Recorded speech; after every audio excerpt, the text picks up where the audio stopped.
right. Hey, everybody. Welcome back to Bible News Radio, or welcome to Bible News Radio. If it's the first time you've heard it. Today, I am Stacy Lynn Harp, your sweet and lovable host here of the show. Glad that you're here. Hey, today what we're going to do is we're going to look at some headlines having to do with what's been going on with the LGBT lobby and, and actually some kind of cool stories having to do with the Bible as well. If you're new to the show, let me direct you to a couple of things. Number one, our website is BibleNewsRadio.com, which is BibleNewsRadio.com, or HeartTug.org, which is the name of our nonprofit. Both links take you to the same place there. Heart Tug, because we're trying to tug your heart towards the Lord. You can go there and you can learn a little bit about the ministry, what Randall and I do. We got 4 distinct areas of ministry that we do here. I'm just going to tell you a little bit about each one really quick. Number 1, we got Bible News Radio. This is the show that you're listening to or watching. Number 2, we have Bible Reading Accountability.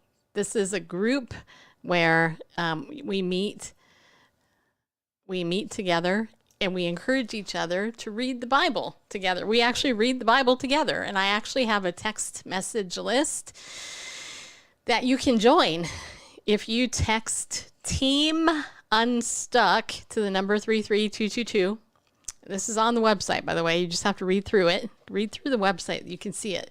Just text Team Unstuck to 33222, and you can get on that Bible Reading Accountability. I send out a text every single day asking you, where are you reading in the Bible? Pretty much. I reword it very differently almost every time. But what I can tell you is that if you're not in the Bible every day, this is a good way to get reminded, gently nudged through text message. And then we have Bible studies. And I am super excited to share with you that the Bible studies that we have, I have a couple going on. I have one right now in Psalm 119. I'm writing it. I'm writing the lessons every week. And that is on Tuesday night, every other week. So this is a very low commitment threshold. You don't have to commit a lot of your time. And they're about an hour long. They're free. You can join that. Let me know. Just message me through my website. I'll let you know when those are. You got to register for it, so that way you get the Zoom link. They're on Zoom, okay? So Psalm 119. And then last night, or a couple of days ago, I am now an official Precept Bible Study leader and qualified to lead Precept Bible Studies with the Ministry of Precepts Ministries International. And I'm super excited about that because this means that I will be able to offer their studies through our ministry and meet a whole lot of more people. And I'm going to be doing a new Bible study. I haven't decided which one yet, but I do think it's going to be one of their ones that has to do with some type of emotional recovery. So it's going to be geared towards how Jesus can heal you, and we'll be looking at that. And I'll have more info about that later. The best way to stay in touch with me is through my email, which you can sign up for right there on the website, hearttug.org. And the last part of ministry that we do, which is really the heart of who I am as a person, that is the counseling. Those of you who may be new to the program might not know my background is as a therapist, and a clinically trained one at that. I have a lot of years of experience. I have a heart for those who've been broken, who want help. If you're somebody who's like, no, I'm not really interested in investing in yourself or your help, this is not for you. This is for genuine people who don't want to be stuck, who are willing to put some skin in the game and put yourself in counseling. That would be with me. And then actually do the work. I'm going to tell you something. And I've shared this before, I probably spent, and I'm being very conservative here, but it's probably between my education, my counseling, recovery, etc., probably close to $100,000 in my own recovery. And you know what? I would do it all over again because it is worth it to work through stuff if you've been very damaged. And it's interesting. I was talking to a friend of mine a couple of days ago, and we were working through some issues. And I got this picture, and this is the first time I've shared this, but have you ever seen a grenade?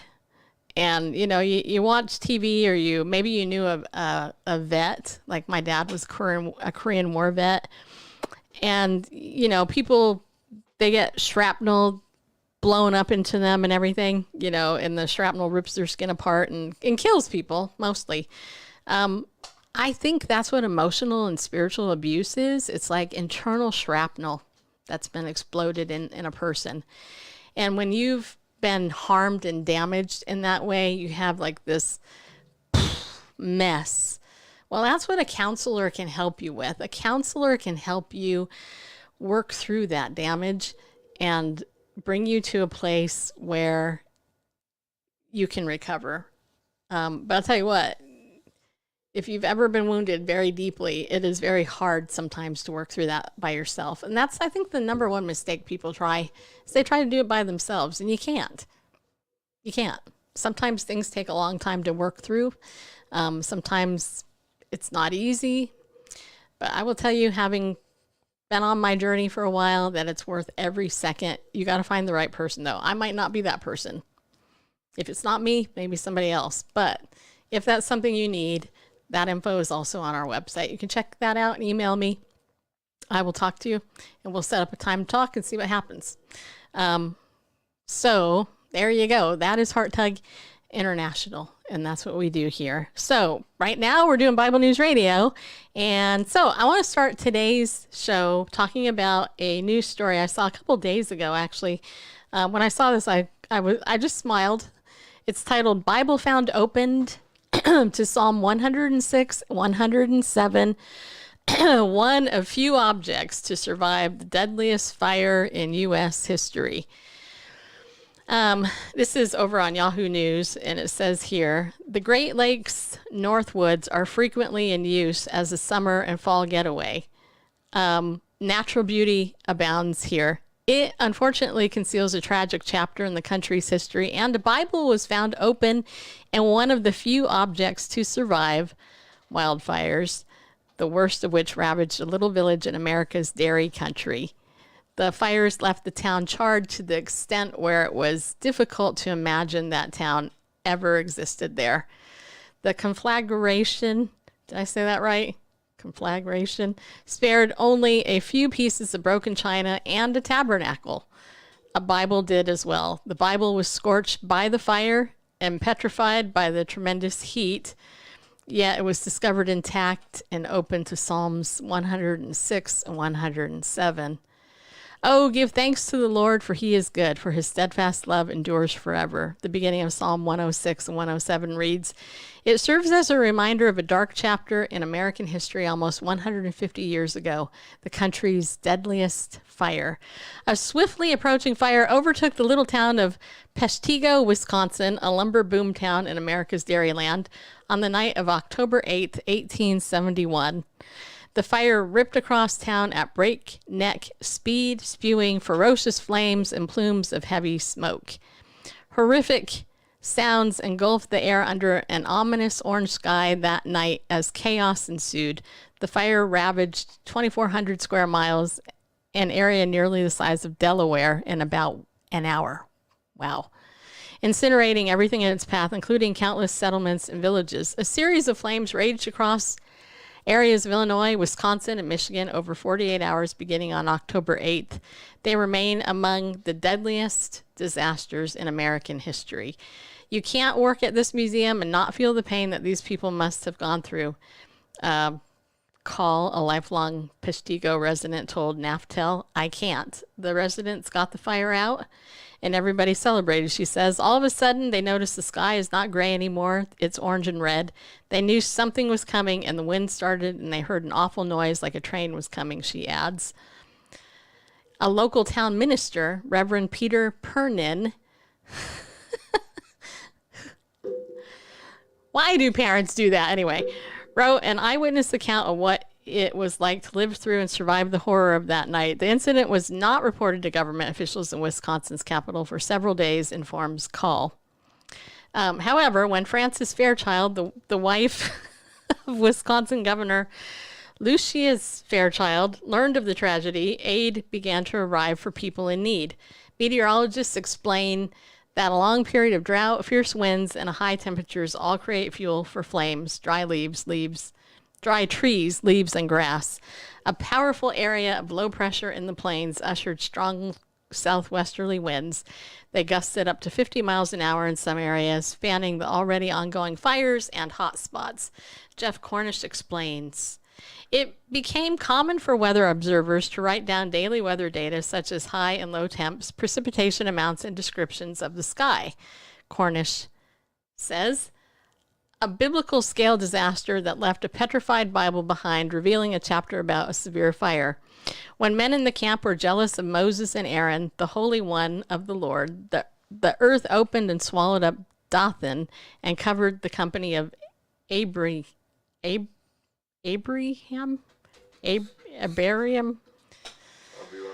what he said. Aviram. Fire also broke out in their company. The flame burned up the wicked. Psalm 107 reads in part, recounting a tale of people's fading faith in God. The meaning of those psalms in that chapter being immortalized by that horrible fire is debatable. Whether it is anything more or a mere coincidence, no one knows. What is undeniable, however, is that what those folks endured that night. The incident continues to resonate with visitors to the Peshtigo Museum to this day. So, there you go. It's another one of those stories that I think is fun to read. Not because it was tragic, but because if this was another book, there wouldn't be writing an article about it. But because it was the Bible, they're writing an article about it because it's the Bible. The Bible. The Bible, the Bible, the Bible is that's the book for me. Yeah, it is. I can't sing very well, but whatever. I thought that was kind of a cool story. So if you're just joining us too, do me a favor. If you're on YouTube or Facebook, please hit like wherever you're at so that, especially on YouTube, which we're trying to grow there, if you hit like to the show, that actually helps it get sent out to more people. And then if you subscribe to the channel too and turn on the notifications bell when we go on every week, then, you'll know we're on as well if you're not on my email list. So I see Annette down there. Happy birthday. And Jeannie's down there, and your birthday was here as well. So is mine. The three of us have had birthdays in a few days. We're all getting older, people. Yeah, we are. Some of us maybe getting a little better, but we are getting older. All right, so let's look now at the lead story of this hour. I know that some of you are aware that October 11th is designated as National Coming Out Day for the homosexual community, for those who are in there. But how many of you are aware that there is a bisexual Superman now? Yeah, raise your hand if you are. Yeah, okay. So according to WFMZ.com, there's an article titled LGBT Center, Bisexual Superman, A Great Step Forward. It says here, DC Comics has announced the son of Superman, John Kent, who is now donning the cape himself, is going to be dating a male reporter in an upcoming storyline. Representatives of the LGBT Center of Greater, I don't know if it's Reading, I think it is, said that's good news for members of the LGBT community. They said representation in mainstream media is important, but positive representation is even more important, as LGBT characters have often been the gay best friend or jester-like character. This character, the son of Superman, coming out in the media as part of the LGBT community, said Aaron Rainier with the LGBT Center. I think that it's a great step forward because this is a positive role model. They said it's important for kids to know they're not alone, but also to know that they don't have to be just a sidekick or a jester. The relationship will be in the 5th issue of Superman, Son of Kal-El, which will be released on November 9th.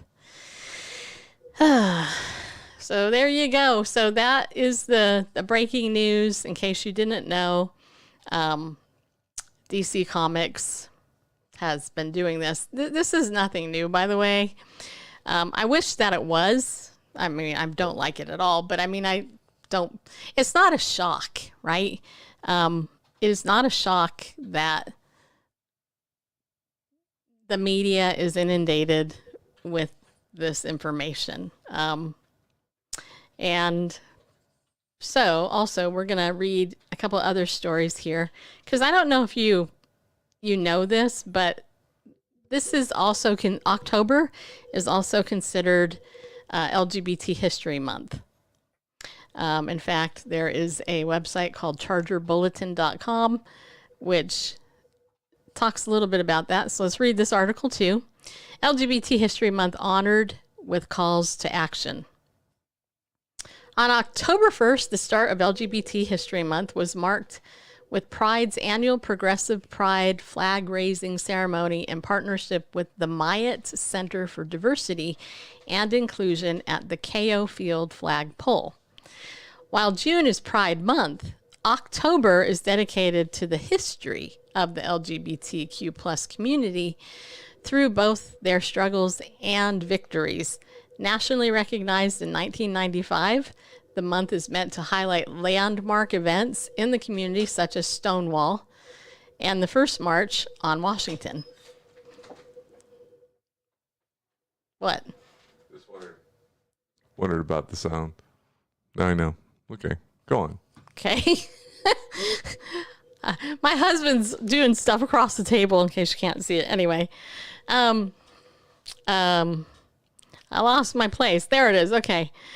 So National Coming Out Day was October 11th. That was a couple of days ago. Dedicated to recognizing the range of situations and emotions that are attributed to a queer person publicly claiming their identity. By the way, I'm reading an article. I am not saying hate speech. I'm not being a hater in any way. I'm reading the words from this article. Lest YouTube or whoever else think that I'm being a hater here. I'm just reading the article there. Okay. Anyway, this year's ceremony was marked by a reverence for the progress made for the community and a cry to continue fighting for progress, not only those in the university community, but for all LGBTQ plus individuals globally. By the way, the plus includes pedophilia, in case you didn't know that. The event included a series of university speakers hosted by Ian Schick, the Assistant Director of LGBTQ plus includes pedophilia resources in the Myatt Center. They first presented Alvin Tran, Assistant Provost for Diversity, Equity, and Inclusion to speak. I'm not sure if equity is the right word there. I think they might have meant equality, but I'm not sure. It says equity. Tran began his address by recounting a trip to Madrid, Spain in the summer of 2015. While there one day, he noticed an abundance of pride flags flying from windows, while more were still being put out. He said he joked, "Clearly, this is all for me." In reality, this was just one part of the world celebrating the U.S. Supreme Court expanding the right to marry same-sex couples, which was actually an unjust decision by our government, just so you know. Finally, he said, "Today and the rest of this month, we celebrate LGBT history, but every single day we continue to fight to make history." Pride President Nicole Soto highlighted Rodney Wilson, a history teacher who helped establish the month, now you know, and said that the LGBT community is the only marginalized group not formally included in the history curriculum anywhere in the world other than Scotland. Really? I would disagree with that. I would say that those who are former homosexuals, lesbians, bisexuals, transgenders, I would say that they're the most marginalized people. The former, those who have repented. and come out of the lifestyle. I think that they're the most marginalized, but let's not talk about that because that's not important. After citing steps towards progress on campus, such as the name change form, gender neutral bathrooms, which, by the way, have included an increase in rapes and assault on women in particular. So that's special, isn't it? And thanking those who made change possible, Soto said, "My hope is that we continue to advocate for changes and make our community even more visible on campus by holding educational events and to continue to encourage acceptance within the diverse population of our community." Patrick McGrady, associate sociology professor, spoke about the progression of LGBTQ plus pedophilia. Is that plus? Writes, first by quoting Audre Lorde, "My silences had not protected me. Your silence will not protect you." He said how it is important for members of the community and allies to speak up because silence is dangerous. We should never be complacent with progress. And LGBTQ plus, which includes pedophilia, writes, progress is chaotic, ongoing, and constantly changing. McGrady said that despite many wins, the community still faces hurdles at the local and global levels. Tolerance is simply not enough, he said, and quoting activist Bayard Rustin, promoted angelic troublemakers who need to, quote, be unafraid to speak up, push for more curriculum and programming and funding that gives LGBTQ plus pedophilia students more space. Call for a more intersectional policy that understands the nuances of identities amongst our community. Push for professors or supervisors or administrators or e-board to take this movement seriously. That would include the lesbian, gay, bisexual, transgender, queer, plus people who identify as pedophiles community. Quick shared upcoming Pride-related events hosted by the Maya Center for National Coming Out Day, October 11th, which was yesterday. The center hosted, no, it wasn't, it was 2 days ago. The center hosted a Coming Out Stories event at 7 p.m., followed by Chalk the Quad event, where the university community left affirming messages to the community bordering the Bixler-Gerber Quad. Blah, blah. Anyway, the rest isn't important. Anyway, I read this because I want you to know that this is going on. And under the Joe Biden and Kamala Harris administration, the promotion of the LGBTQ plus pedophile community is getting way more press than it did under the Trump administration. Now, Donald Trump, you know, he was gay affirming as well. But he didn't advocate for the policies to the degree that the current administration is doing. This is not a good thing, people. You know what's really sad to me, though, about this whole thing? The whole thing. I mean, the truth here, the whole thing about this, and we're going to read another article in just a second, is that the mental health, the etiology of why people identify as lesbian, gay, bisexual, transgender, queer, questioning, or as somebody who likes children of, you know, wants to have sex with children, pedophiles. Nobody ever talks about the etiology of that, the origins of it, the beginning of it, why people are in that state. What caused them to go the path away from heterosexuality, which is how God created us all to be. That was the purpose of male and female.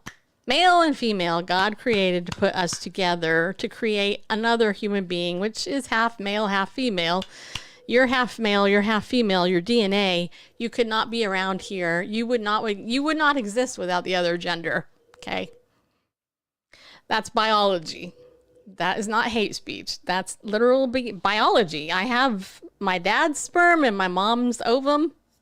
They collided and poof, there I was. God made me. He knit me together in my mother's womb. He fearfully and wonderfully made me, according to Psalm 139. So what's what's sad to me, I mean, this whole thing is sad because it's clearly activism stuff, but the thing that really is sad is that there's really not an honest discussion of the trauma that's attached to that community. I have friends who are in the community. I know it's hard for you to believe, probably, but it's true. I have friends that have children who are gay. I have friends that are bisexual. I have one friend actually that identified as a transgender. I have another friend that likes to dress up. He's a man. He likes to wear dresses. I know people in these communities, and what I'm going to tell you is that where the community has actually failed itself, I think, is in trying to help people in that community and the psychology world. The world of psychology has completely failed this community because instead of helping the people get out of it or look at the issues of it, they have de-emphasized it. They've taken it out of the mental disorder category. And now if it causes you distress, okay, well then now it's a problem. But other than that, it's all relative. Yeah, it's so not cool. And it's so sad because, you know, there's so much hope for people who want help in that community. So, but the problem is that the church has failed in that community. The church was infiltrated, frankly, by people in that community who tried to take down ministries to that community. I highly recommend a ministry called the Restored Hope Network. If you have never heard of the Restored Hope Network and you know somebody in that community, I would totally encourage you to go to Restored Hope. I'm going to just make sure I got the right website here. Yeah, restoredhopenetwork.org. If you go to restoredhopenetwork.org and you want help with that particular issue, you can totally get help with that issue. Yeah. So, Randall, do you want to weigh in? Do you want to say anything so far based on anything that we've talked about so I can take a drink of water? Yeah. Excuse me. Yeah, the bisexual Superman, nothing new. I wish it was. Well, I mean, I wish it wasn't there at all, but I wish it wasn't new. I mean, I wish that it was new. Anyway, you know what I'm trying to say. I hope you know what I'm trying to say. I know what you're trying to say. You know, it's been going on for a long time. You know, back in 2015, almost 7 years ago, the program DC All Access from DC Comics did a thing on their LGBT characters. So how many there were, 7. And I'm looking at this website on the DC database on fandom.com, and there is a list of the DC Comics asexual characters, bisexual characters, homosexual characters, pansexual characters, genderless characters, intersex characters, non-binary characters, and transgender characters. So there's a whole DC universe of non-conforming, i.e. not, troubled individuals, fictional individuals. And troubled, I don't say that as a pejorative. I mean, that's compassionate. I mean, people struggling with any sort of, emotional or mental ailment, that's of concern. What is really concerning is that we've taken this particular mental challenge. I mean, to consider yourself female when you're really male, to consider yourself male when you're really female, or that you're none of the above, or just that's a break with reality, because at the end of the day, you're male or female.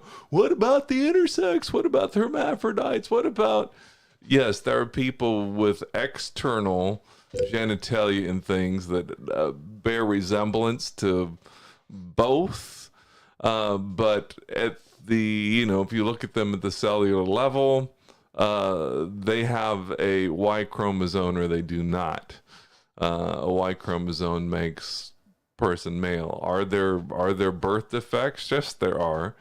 There are XXY chromosome folks. I don't know what the stats are. But birthmarks without limbs, whatever birth defects do occur. But for the vast majority of that LGBTQ plus, it's something mental. It's not a physical thing. And so I think the worst thing to do for such folks, certainly we need to be accepting of them as human beings, all of us, no matter what kind of, if you're bipolar, or or you're just depressed all the time, whatever emotional or mental challenge you're dealing with, it doesn't make you less than human. But I think the worst thing we do is to have like a bipolar day where we celebrate the virtues of being bipolar and how we need to change whatever we have to do, vending machines, anything else, to make them, compatible with being bipolar. And then we need to give, bipolar people space to express their bipolarness, or we need, it's, no such things should be treated because they are, present problems to normal life. So, being proud about it, that's one thing. A whole month for Pride, the History Month, and I'm curious about the one person who said there's no other marginalized group that's not formally included in history curriculum. I wonder what it means to be formally included. If the history book writers and publishers put that in there and is published in all these school books, is that not formal? From major publishers, of school textbooks, that's not formal. I mean, I don't know. I'd say that LGBT identifying people, LGBT plus even, are very formally included in history curriculum.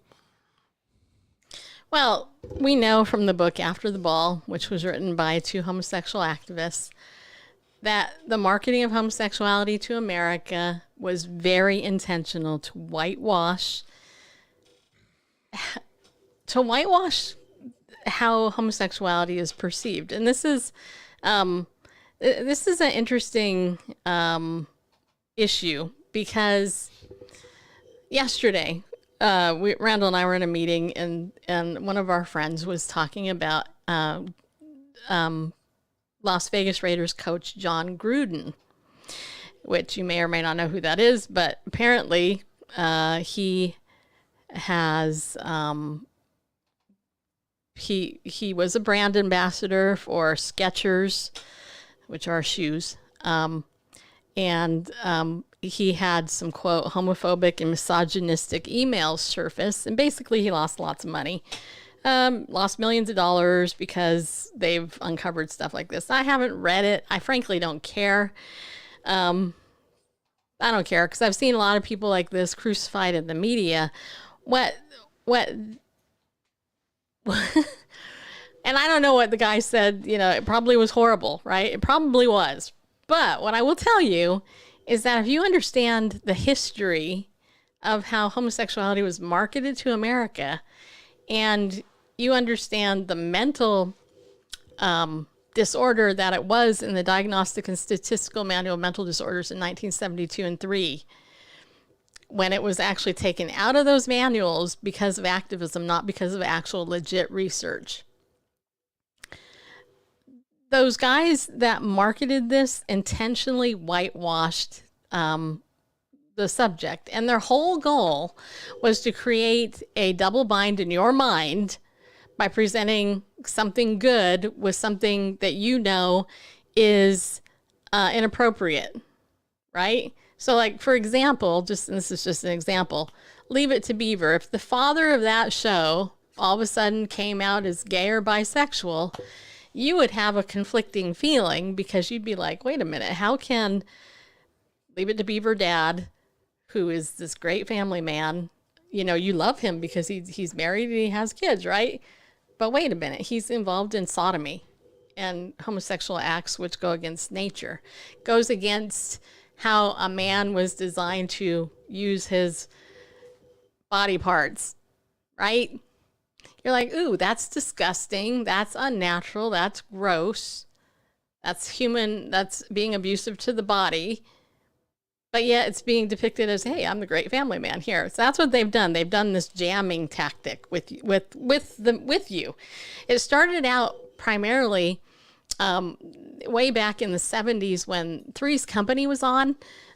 Jack Ripper, remember, he was gay, but he was closeted, and they made fun of him. And then eventually Ellen DeGeneres came out on her show Ellen in 1997, where she leaned into a microphone and said, I'm gay, and it was one of the biggest watched shows in the history of TV, because they were normalizing it, and they normalized it with humor. You can't be mad at Ellen because Ellen's funny, right? But what never gets discussed is the abuse often attached to it, the depression, the anxiety, the trauma.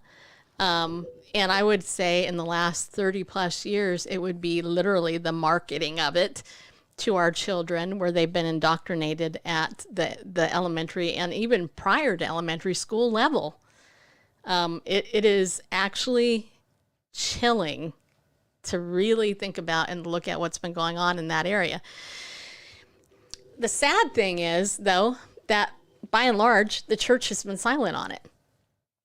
That's the sad part. And, people, the big lie out there is that, well, you got a whole bunch of people in that community who are committing suicide because they're not accepted by society and the whole world hates them.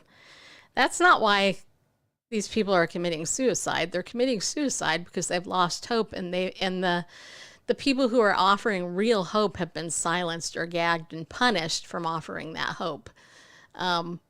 They're committing suicide because, according to Romans chapter 1, they know innately that this goes against God's natural design. They know it. They have a conscience, but they continue to act in it because their consciences have been seared, and the love, the natural affection for man and woman has been changed. I was talking to a friend of mine yesterday, talking about my own mom. My mother had a unnatural affection, if you will, against children. My mom was extremely abusive towards me, which goes against the natural, normal, nurturing function for a mother. Most mothers would not do what my mother did to me. I mean, they wouldn't. That went against the natural function of the mother. And it's just that this is like played out. And it's interesting to me, just from a society perspective and a sociological perspective, that if you believe the lie that the community and the media puts out about this, that, we're never going to be accepted, we're this, or this. There's never been a time in the world, in the history of the world, maybe Sodom and Gomorrah in that time, or the days of Noah rather, where homosexuality, lesbianism, bisexuality, transgenderism, pedophilia has been more prominent all over the place, where there's been more special rights, special TV shows, special events, for advocating for something that is diametrically opposed to how God created man and woman. I mean, it's not about, it's basically, as somebody was complaining yesterday, well, you got to be careful what you say. You got to be careful what you say on social media, and do this and that, blah, blah, because you could lose your career or whatever. And it's like, okay, yeah, I guess so. I guess if I want to walk lockstep with the devil in this worldview, sure. I'm going to be terrified. I'm never going to speak the truth about it. And I'm not going to do this. It used to be years ago, everybody understood homosexuality as sodomy, men having sex in parks at night or in the bathroom.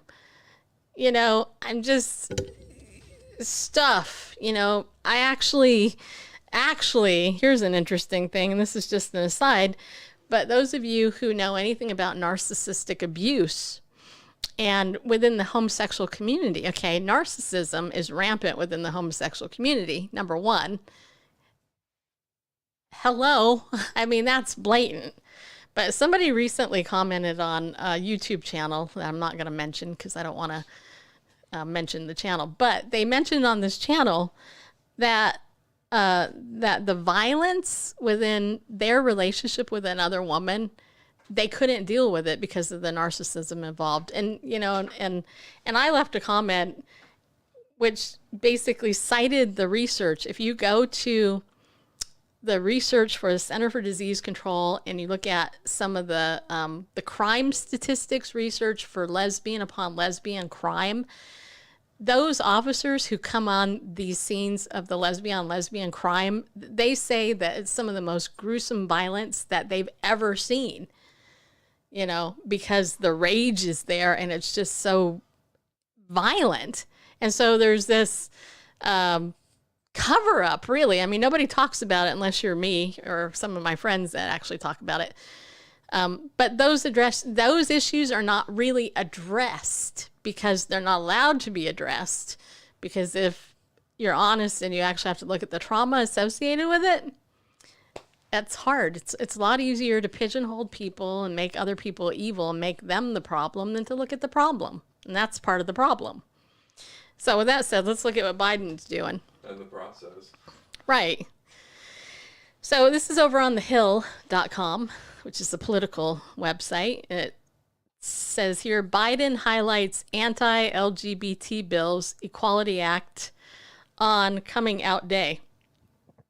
This article, as of the time of me reading it, has been shared 2,171 times, and it has almost 4,000 comments on it, just so you know. It's a pretty popular article. Here it says, President Biden, which is a joke, really, because technically he's really not our president.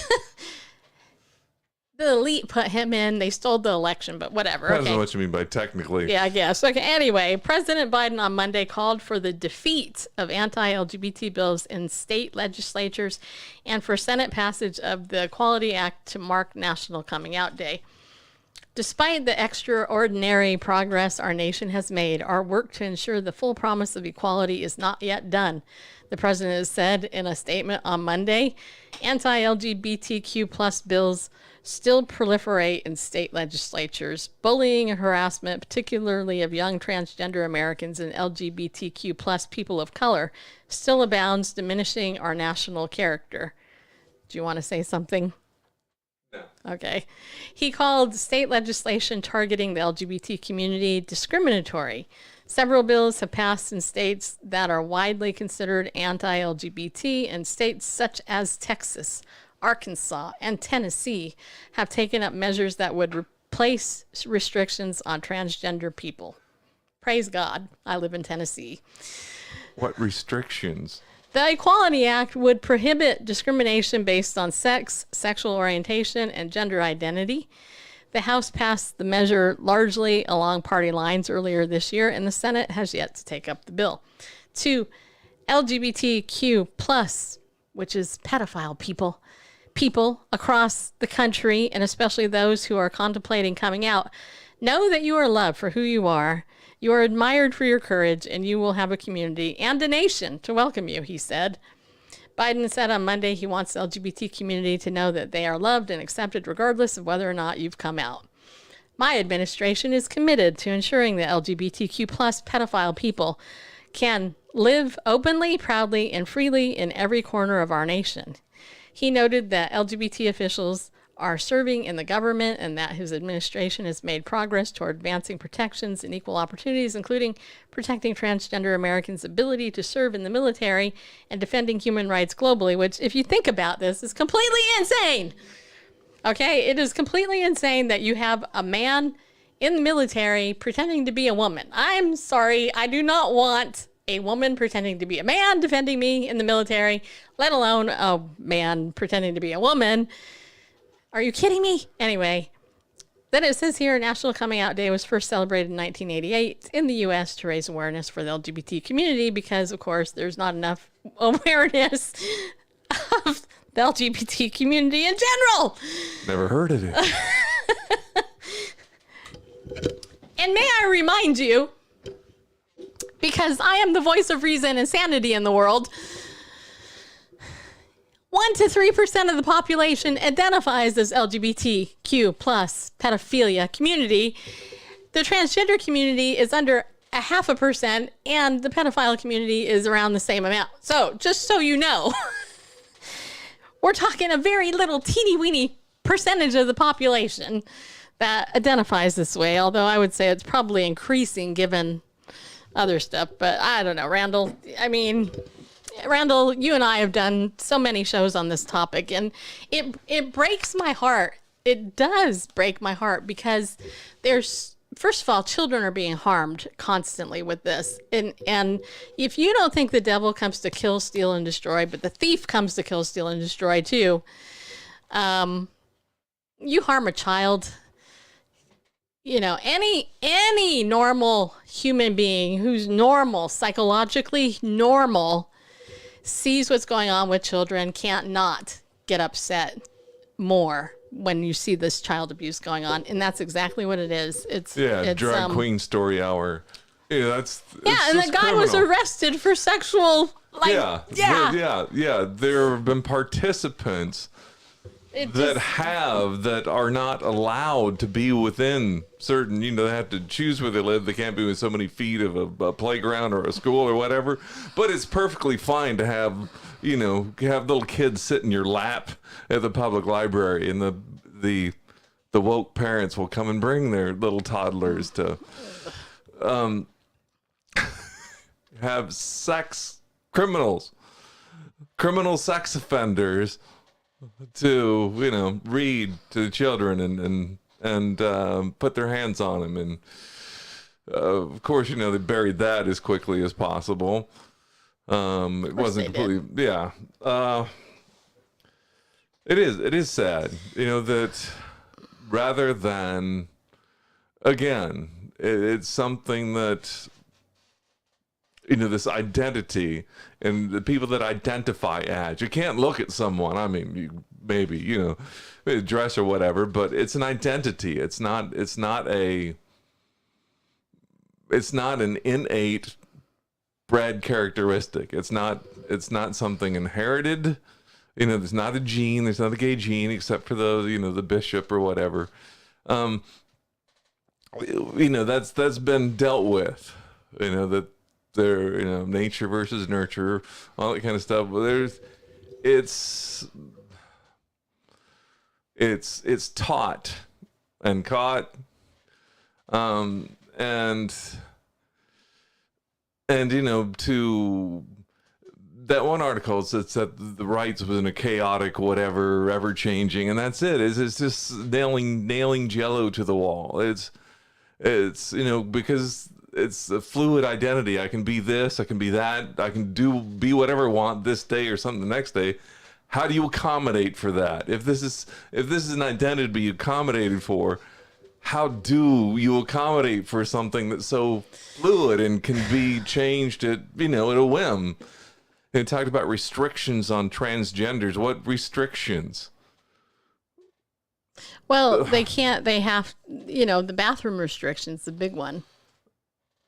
That they have, in many places, they have to choose a restroom that's marked one or the other. They can't, or they can't. There's not a gender neutral or I'm undecided today restroom.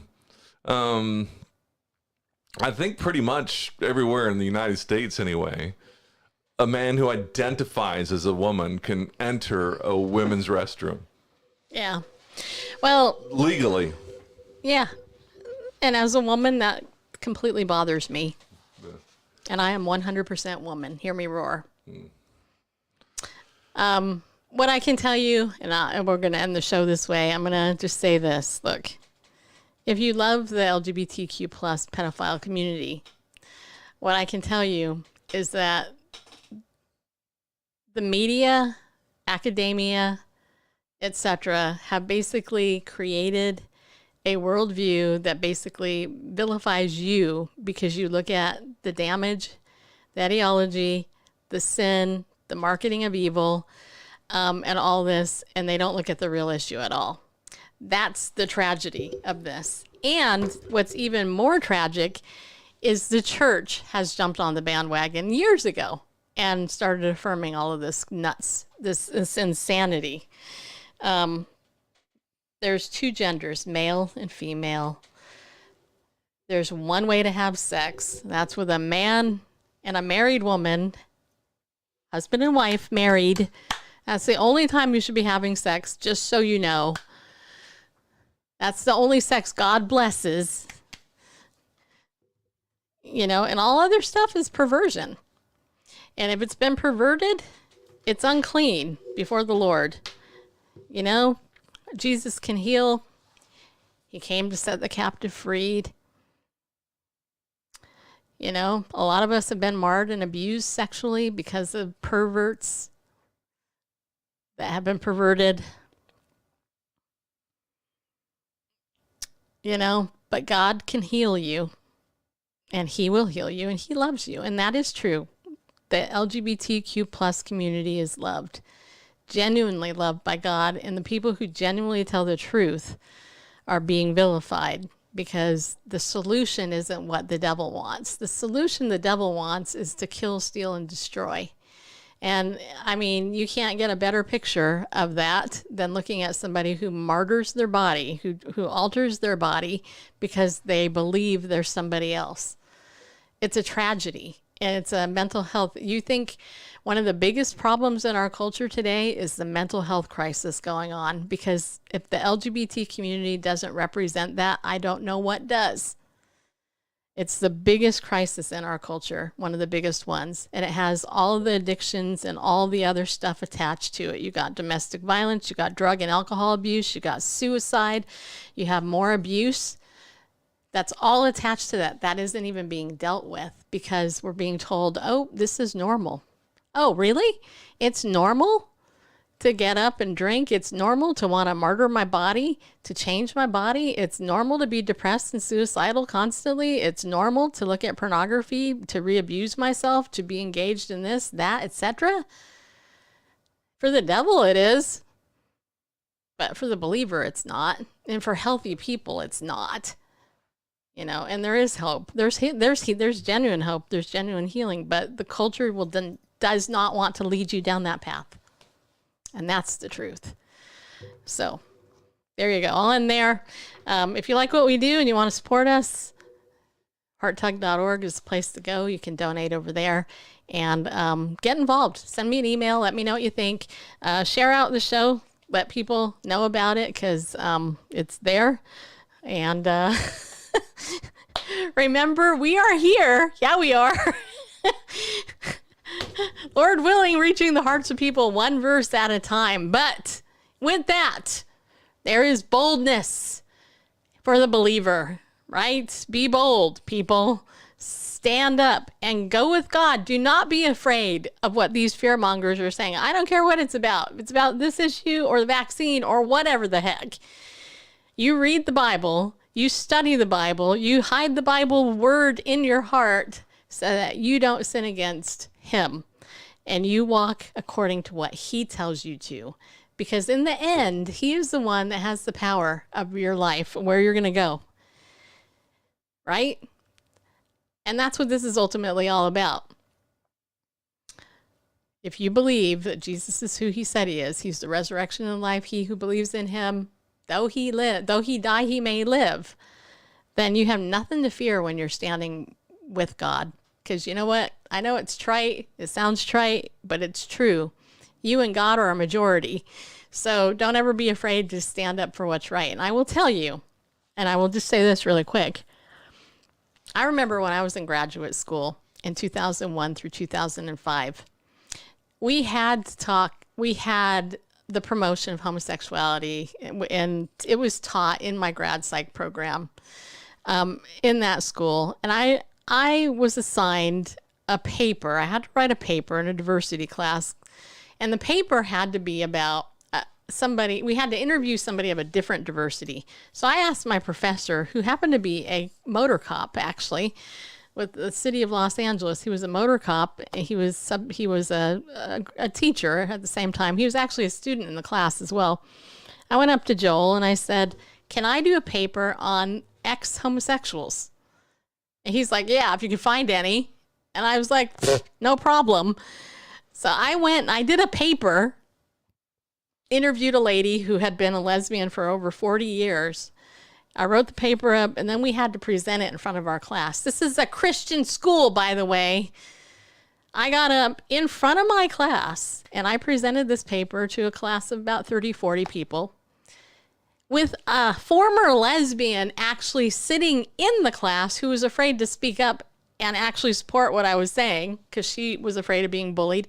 I never got so much bullying and like, "Oh, I can't believe you're talking about this and here, blah, blah, blah, blah."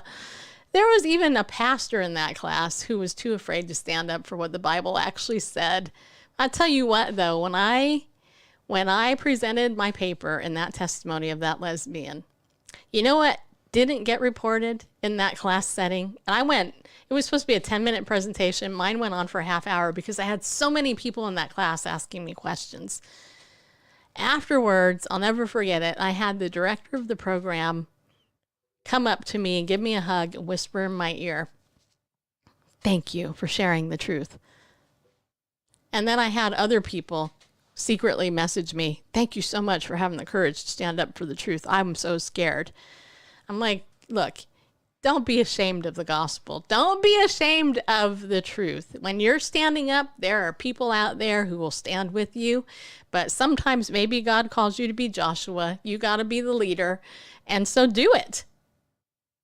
Just do it, as they say in Nike World. So let me know your story. Email me at stacy@BibleNewsRadio.com. And we'll see you next time right here on the show. Have a good week.